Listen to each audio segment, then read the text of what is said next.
In the very centre of China's capital, a four-wheel drive ablaze. It had ploughed into a crowd, then burst into flames. Pictures were soon spreading on Chinese websites. This is one of China's most famous tourist sites, the entrance to the Forbidden City, beneath the giant portrait of Chairman Mao, founder of the Communist Party. Police soon moved in.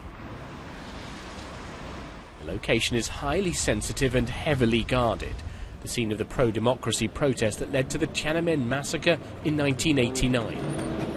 China's leaders live nearby, and it's still a magnet for protests.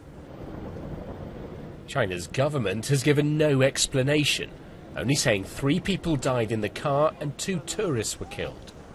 Instead, censors moved fast to delete the internet references, and teams scrubbed the square clean. It was soon open again, as if nothing had happened. China's new leaders who took over this year are fearful about growing dissent. To try to contain it, they've launched the toughest crackdown in years. So in the eastern city of Xinyu, just as the Tiananmen incident was happening, the trial was beginning of 3 local activists. They're part of a group calling itself the New Citizens Movement, campaigning against corruption. Liao Minyu showed us why her mother's on trial. It happened because of photos she posted on the internet. Their banner calls on China's president to make officials publicly declare their wealth. She says when ordinary citizens speak out about corruption, they're arrested.